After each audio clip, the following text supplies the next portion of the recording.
Donc, merci Sanjay d'avoir créé cette opportunité merveilleuse pour moi que d'être ici au Collège de France et de me donner la possibilité des collègues éminents auprès de qui j'ai tant appris au cours de la journée d'hier. Aujourd'hui, nous avons beaucoup parlé et beaucoup appris. Nous avons écouté des présentations tout à fait passionnantes qui ont commencé avec celle de mon ami et collègue qui nous a Green, qui a fait sa présentation en français, donc il a mis la barre très haut pour tout le monde. Et puis nous avons écouté Giancarlo Casale et une autre présentation de Georges Flores tout à fait passionnante. Donc là, tel que je suis devant vous, j'ai l'impression de me retrouver dans les cages au moment où on tire un penalty dans la finale du mondial. Car je suis le tout dernier orateur et dans la mesure où tous les joueurs avant moi ont converti le penalty avec succès, j'espère pouvoir mettre moi aussi ma balle au fond du filet. Donc,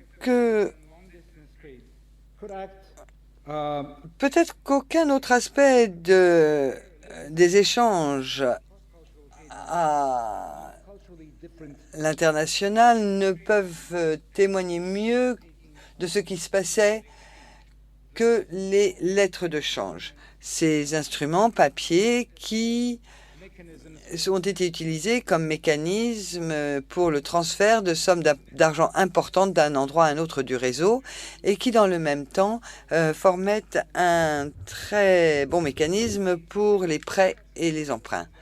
C'est très important parce qu'à cette époque, les transactions commerciales étaient très risquées et requéraient un haut niveau de confiance entre les marchands pour pouvoir échanger des lettres de change, notamment parce que celles-ci étaient basées sur des attentes tacites que le débiteur d'une lettre de change dans un lieu aurait accepté de payer le bénéficiaire dans un autre lieu.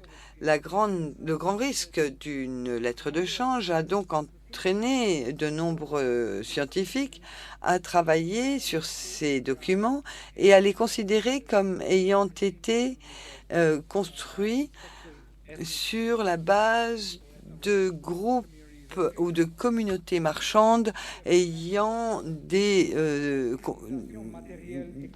héritages culturels similaires. Dans son livre, Fernand Braudel, dans Civilisation matérielle, économie et capitalisme, Fernand Braudel décrit les lettres de change comme étant en circulation exclusive dans les limites de communauté et de la chrétienté, n'allant pas jusqu'à l'islam ou la Moscovie. Tout cela parce que le monde en dehors de l'Europe n'était pas connaisseur de ces instruments. Et comme le dit cet historien français, un prototype des lettres de change avait probablement apparu en Europe avec d'autres instruments capitalistes au moment du Moyen Âge. Il y avait pourtant des réseaux de lettres de change et de commerce qui existaient dans d'autres terres et les réseaux liés culturellement pour ces lettres de change montrait une division culturelle pour Braudel. Braudel reconnaissait l'existence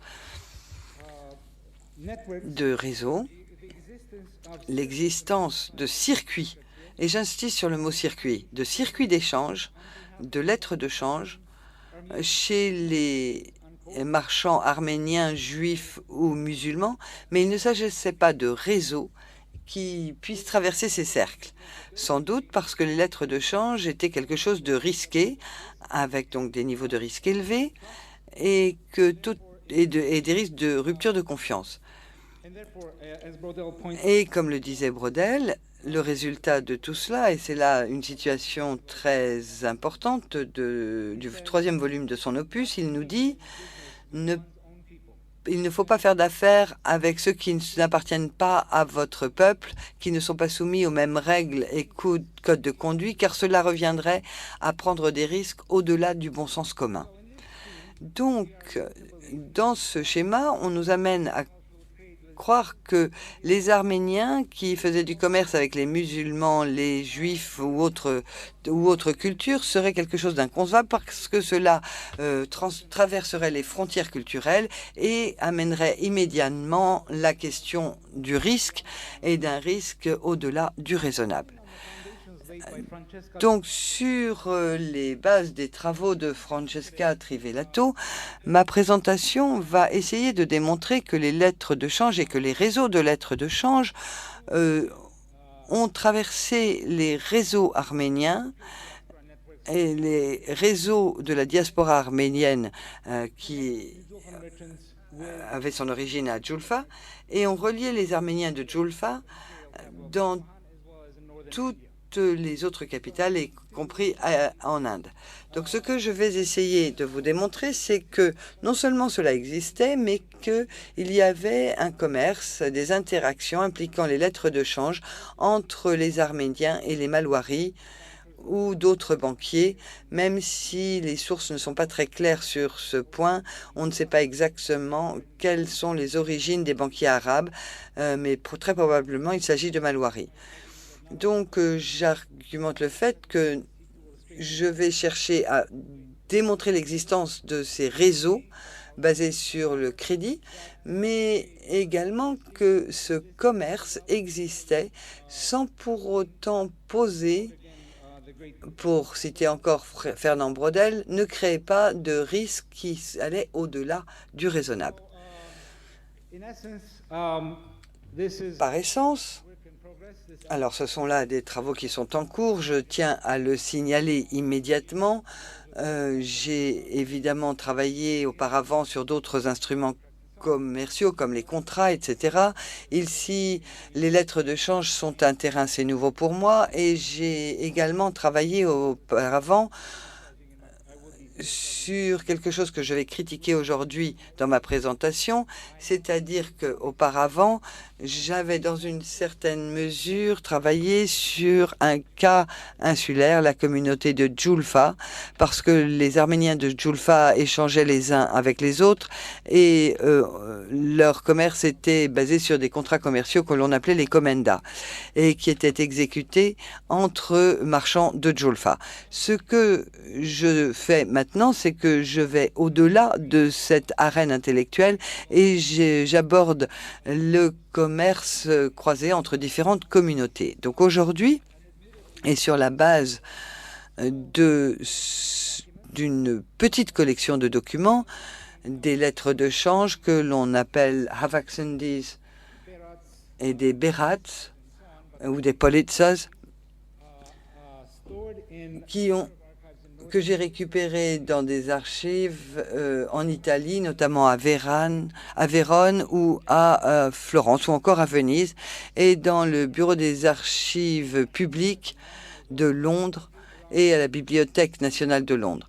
Vous avez là une petite collection de documents de 3 douzaines de lettres de change, qui sont des lettres de change entre marchands de Jufla appartenant à une famille de marchands arméniens très riches qui ensuite se sont déplacés à Venise au XVIIIe siècle. Donc j'ai les documents entre ces Arméniens catholiques et des Indiens Multani ou Marwani. Et j'espère vous démontrer par cela qu'il y avait bel et bien un commerce interculturel. Ce que je vais essayer de démontrer aujourd'hui, tout d'abord, c'est... Alors, je vais vous dire quelques mots sur la diaspora, sur l'historiographie de la diaspora, ce dont on a entendu parler déjà hier, et je vais vous présenter la lignée de base du réseau commercial arménien et je vais dire quelques mots sur les réseaux de commerce multani indiens qui étaient complémentaires de celui des Arméniens de Julfa qui s'est développé à la même époque Et je conclurai ma présentation, après avoir exposé le cadre, par une réflexion et en vous donnant quelques exemples de lettres de change entre ces deux communautés. Donc, quelques mots d'abord sur l'histoire. Comme le démontre le titre de ces livres, tout le monde sait que l'expression diaspora commerciale a été créée par Abner Cohn en 1961 dans un essai rédigé dans une publication sur le commerce africain. Il a ensuite été popularisé par Philip Curtin, un grand historien qui a pris le concept d'Avner Cohen et l'a repris pour y inclure tout le monde, y compris des personnes que l'on aurait beaucoup de mal pour lesquelles on aurait du mal à se convaincre qu'ils appartiennent à une diaspora commerciale, et notamment que la Compagnie des Indes qui utilisait les armes de la violence et du pouvoir. Donc, dans l'histoire de la diaspora commerciale, on constate qu'on a tendance à rester très insulaire. Traditionnellement, on a étudié les diasporas commerciales de manière isolée et compartimentalisée. Et dans ce concept, j'ai envie de reprendre les arguments de ce livre de Philip Curtin sur le commerce interculturel dans l'histoire du monde. Vous avez là-dedans des chapitres sur les Farsis, les Indiens, etc., mais peu de preuves qui montrent comment ces communautés travaillaient avec les autres diasporas. Donc là, on voit les diasporas pour les comparer les unes avec les autres, mais mon effort va être de les connecter les unes avec les autres, ce qui a été ignoré jusque très récemment, jusqu'à ce que Francesca Trivielato a commencé à travailler sur les familiarités et les liens entre ces différentes diasporas commerciales. Alors, Trivielato a été mon maître pendant de nombreuses années, ce qui peut expliquer un certain biais dans mes travaux. Alors, très rapidement, avant que je n'épuise mon temps, je vais vous dire deux mots sur la communauté des marchands de Djoufla. Vous êtes certainement tout à fait familier de tout cela. Les Arméniens de Djoufla résidaient au départ dans une zone frontière, dans un centre commercial sur la frontière qui s'appelait Eski Djoufa, Djoufa l'ancienne, qui ensuite a été déplacée au début des guerres ottomanes en 1604-1605.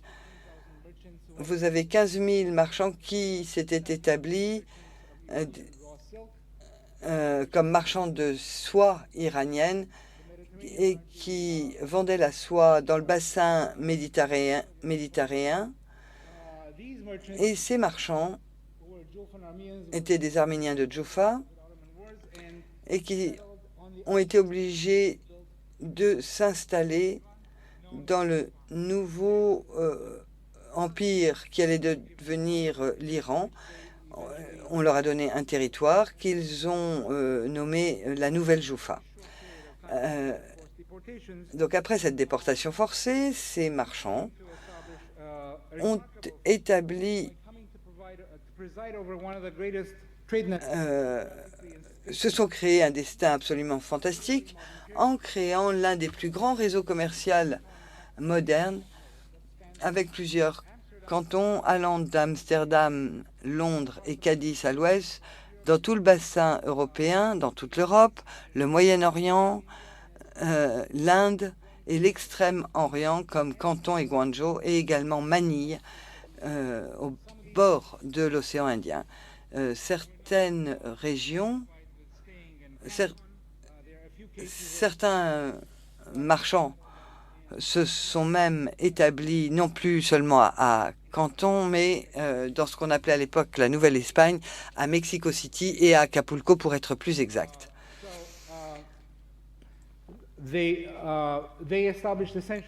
Donc, ils ont créé un réseau mondial de colonies qui a commencé en 1630, à peine un siècle après leur déportation forcée et leur réimplantation dans la nouvelle Djoufla. Ils avaient le monopole d'exportation sur les soieries iraniennes après avoir remporté un appel d'offres et ont donc opéré comme marchands de soie pour la cour iranienne. Et ils avaient ce réseau avec 3 ou 4 grands circuits principaux qui étaient reliés les uns aux autres et qui étaient reliés à la nouvelle Djoufla, à Ispahan, comme centre névralgique. Et ces nouveaux circuits, alors je commence par celui qui est le plus important pour nous, qui est celui de l'océan Indien. Vous aviez le centre ici à Ispahan, la nouvelle Djoufla en Iran, et après 1662, avec la chute d'Ormuz, l'océan Indien a été ouvert aux marchés arméniens qui se sont installés dans différentes parties de l'Inde, dans différents centres névralgiques, ce qui n'est pas surprenant parce qu'il s'agit là des zones les plus riches au monde, à l'exception de la Chine. Ils avaient également des colonies à Canton, des comptoirs à Canton, dans les années 1690. Quand les Européens sont arrivés, ils ont trouvé des Arméniens qui étaient déjà installés là. Pareil dans le sud de l'Inde. Et puis Mani, ils s'y sont installés dans les années 1660. Et à la périphérie du monde de l'océan Indien,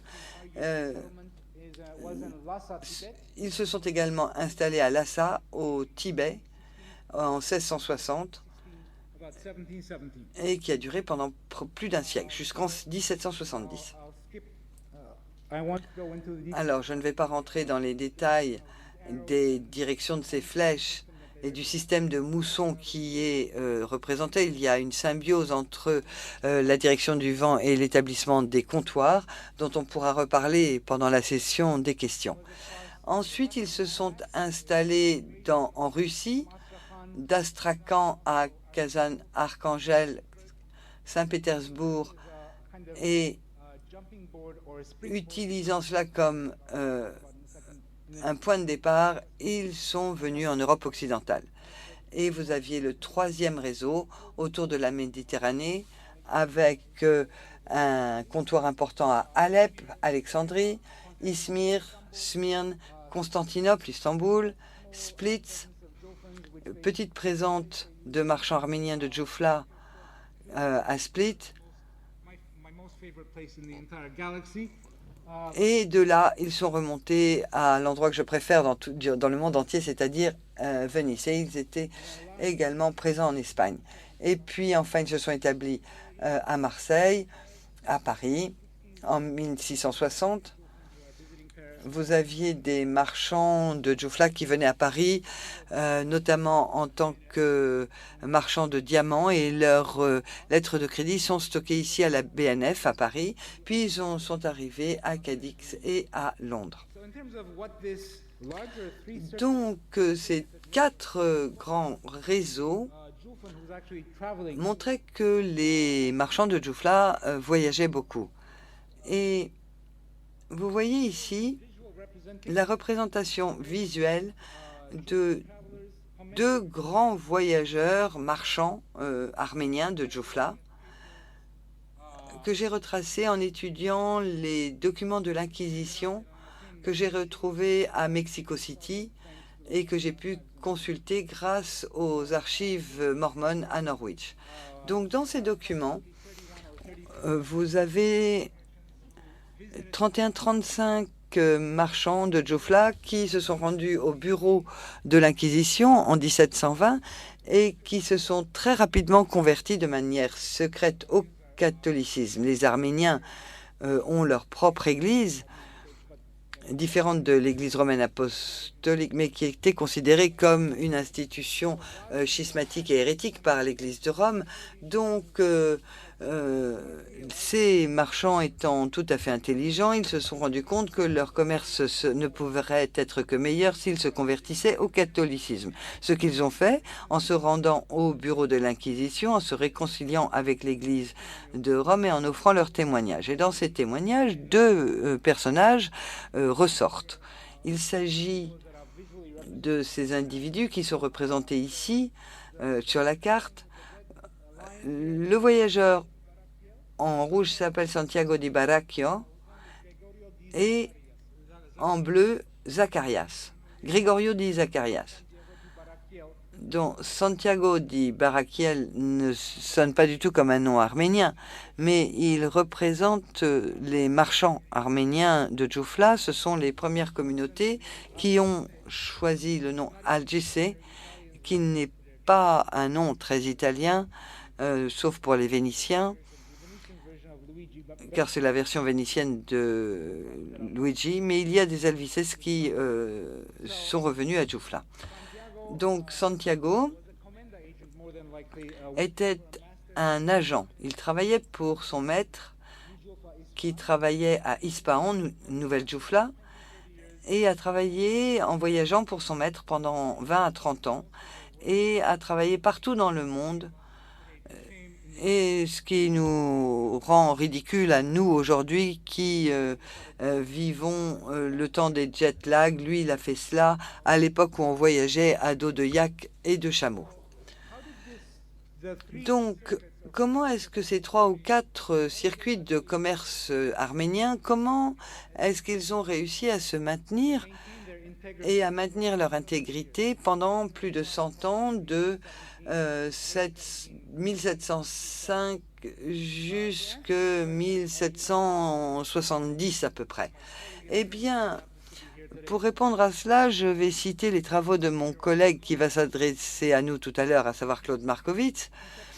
En fait, vous avez une nouvelle conception des réseaux commerciaux comme étant une structure de circulation des objets et des hommes et des choses. Et par hommes et choses, Markovitz entend surtout la circulation des marchands et du crédit, c'est-à-dire que les marchands sont des agents pour des maîtres, pour des mandants très riches qui sont établis à Ispahan. C'est le cas de Santiago des Baracchiel. Et outre les marchands, et donc du crédit, la deuxième catégorie, ce sont les femmes. Il y avait quelques femmes qui voyageaient. On a des cas de femmes qui étaient envoyées loin pour être mariées à des membres de la communauté de Djouflan pour maintenir l'intégrité ethnico-religieuse du réseau. Et troisièmement, vous aviez des religieux. Les religieux étaient un sujet très très important dans les réseaux commerciaux des marchands de Djoufla.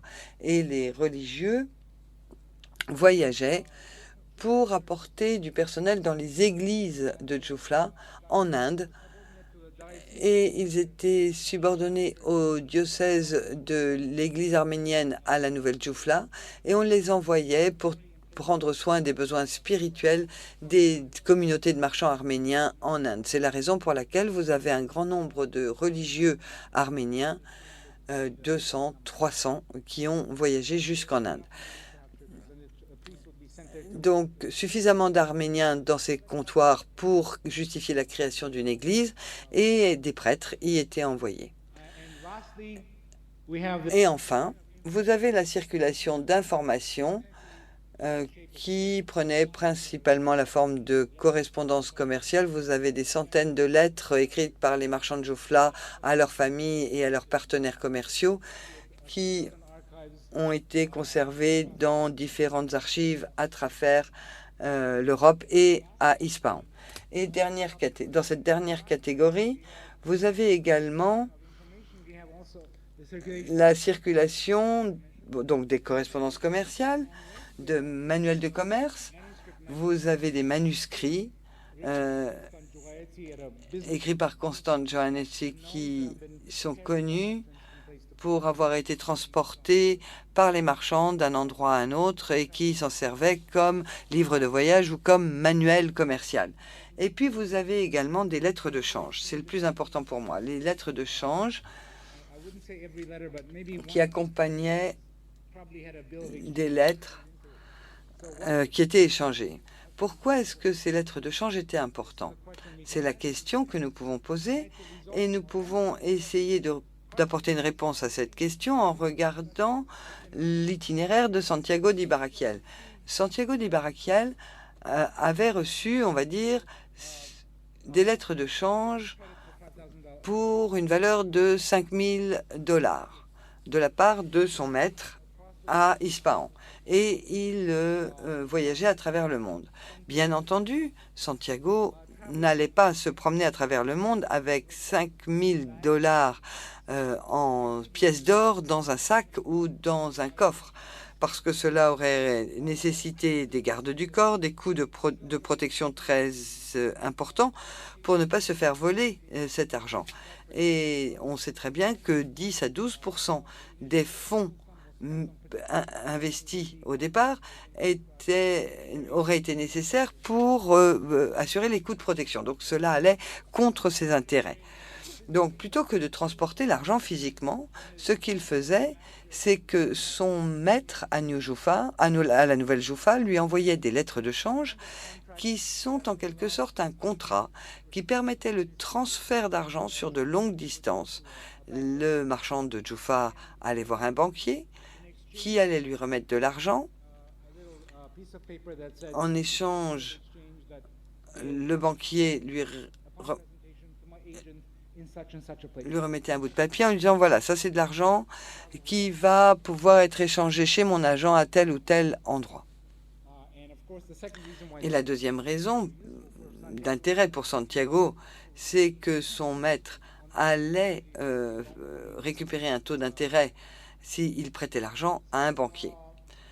Donc, la plupart de ces lettres de change étaient sans aucun doute établies entre marchands de Djoufla. Les marchands de Djoufla échangeaient entre eux de famille à famille. Mais il y avait aussi des lettres de change émises par des gens qui ne venaient pas de Djoufla, qui n'étaient pas de cette communauté, qui pouvaient être établis par des gens de la communauté malwari au nord-ouest de l'Inde. Je ne vais pas rentrer dans trop de détails, mais qu'il suffise de dire que d'après les travaux de Scott Levy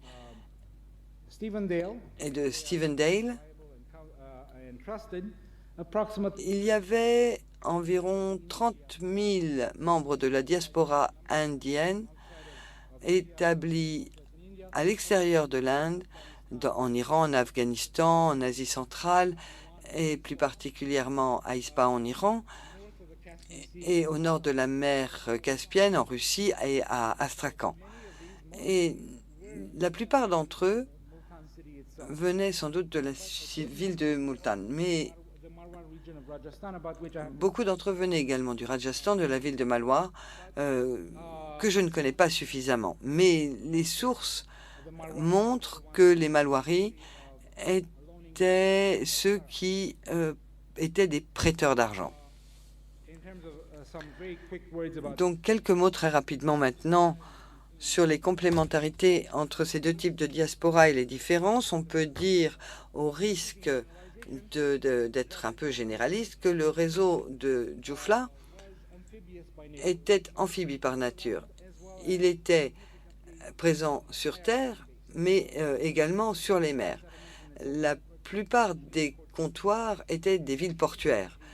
Et dans le cas de la diaspora commerciale indienne, elle n'était pas amphibie, elle était surtout basée sur la terre et suivait les itinéraires des caravanes pour aller dans des villes à l'intérieur de l'Asie centrale, de l'Iran et de la Russie. Je voudrais maintenant dire quelques mots sur les lettres de change afin que nous ne passions à une étude de cas. Alors, je vais évidemment beaucoup plus rapidement que ce que j'avais espéré pour que nous ayons un petit peu de temps pour regarder quelques documents. Donc, les lettres de change classiques étaient composées en deux parties. deux principes. Alors, deux mandants basés dans l'endroit A et des banquiers à l'endroit B. Donc, les deux mandants, l'un allait prêter l'argent et l'autre mandant, c'est celui qui emprunte l'argent avec la promesse de rembourser l'argent par l'intermédiaire de son agent dans la ville B, donc à l'agent du prêteur.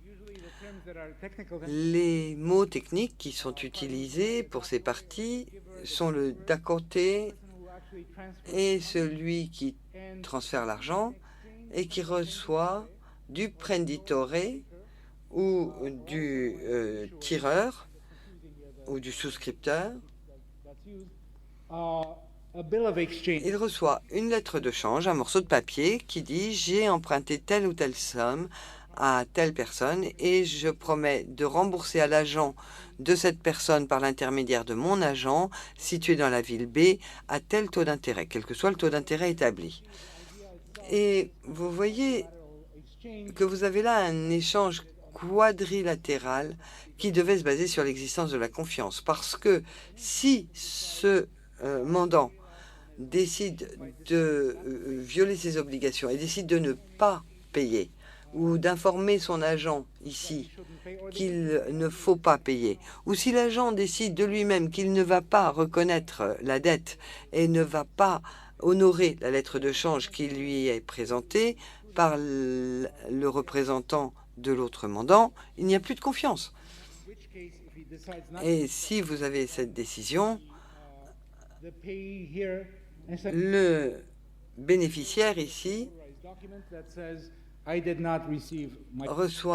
envoie un document disant « Je n'ai pas été payé par telle personne » et cela devient une contestation, une note de protestation indiquant qu'il y a eu violation de confiance et que le contrat n'a pas été honoré.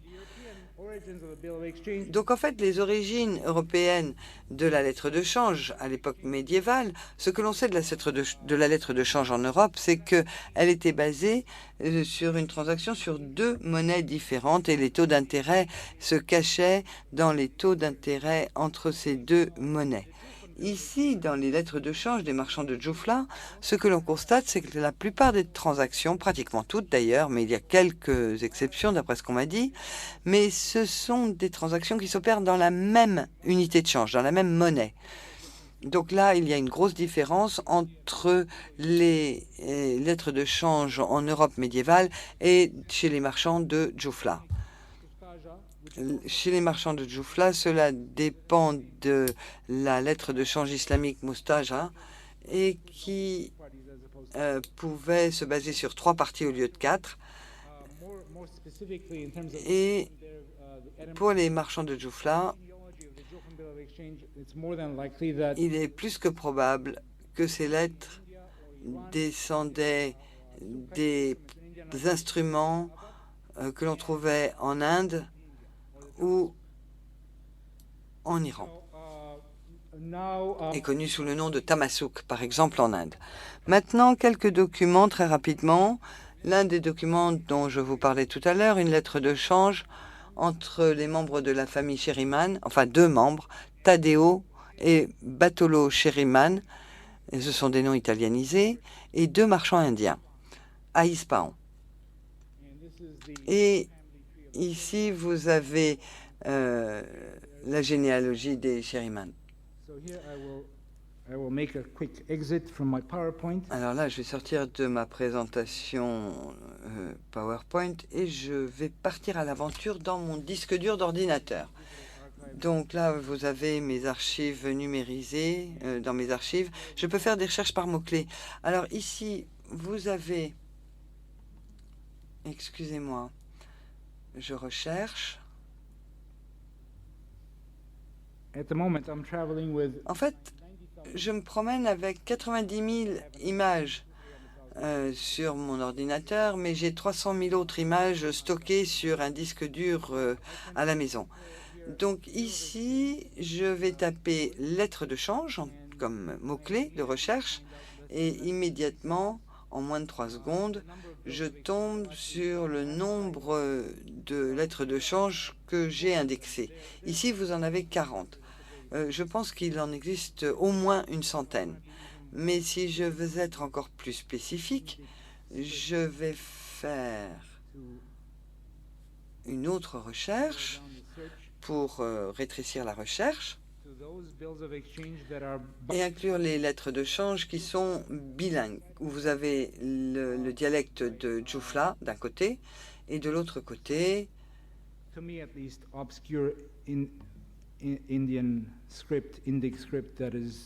une langue indienne qui m'est totalement inconnue.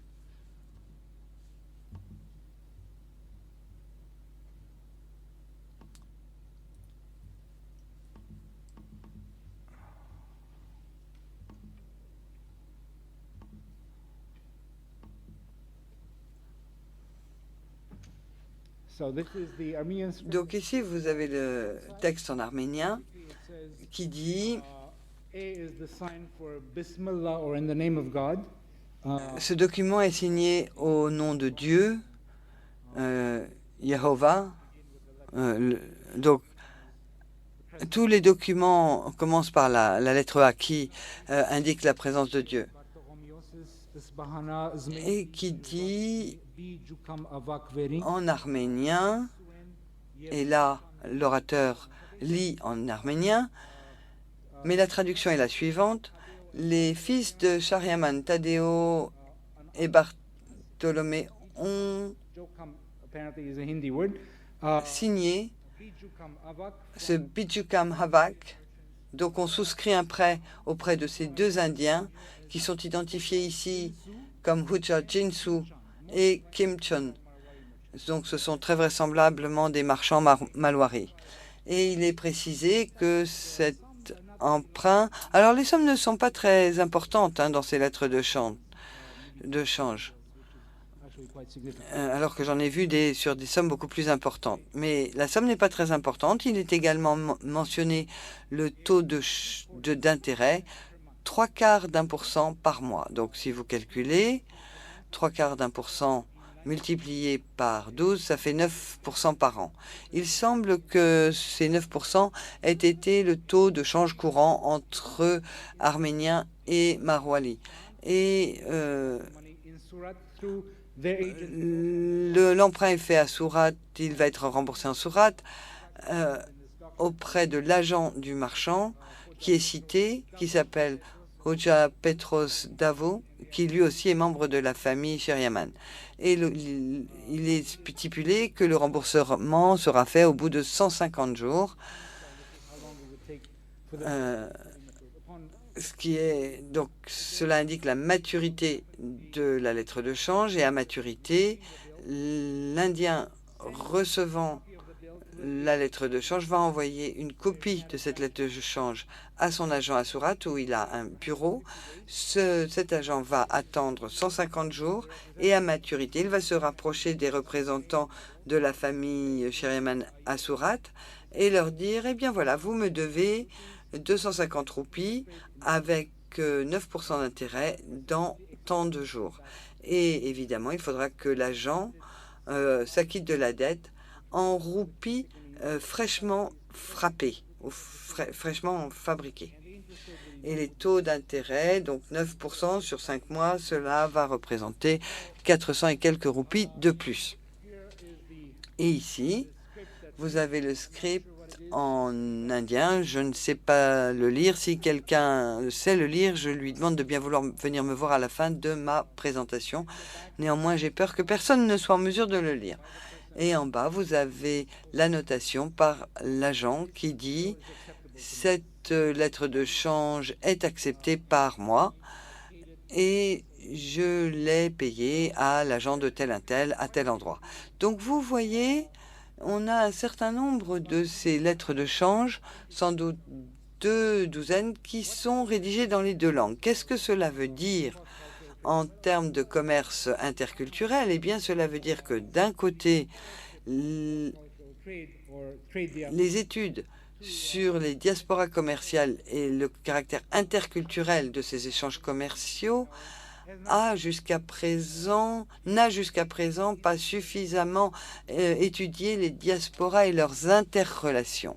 Nous avons beaucoup d'études sur la diaspora commerciale indienne et sur les diasporas commerciales isolées. Je vous ai parlé de Scott Levy et de Stephen Dale et bien entendu de Markowitz, mais Stephen Dale et Scott Levy se concentrent principalement sur la diaspora commerciale indienne et limitent les interactions avec les autres diasporas.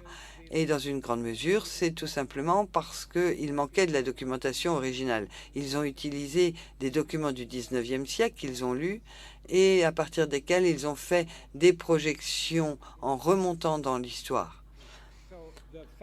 Et le fait qu'ils n'aient pas disposé de documentation leur a posé un obstacle majeur pour pouvoir étudier les relations entre les diasporas. En conclusion, je dirais que si la littérature sur la diaspora commerciale a été mondialisée au cours des 20 dernières années, car les diasporas sont emblématiques de la mondialisation,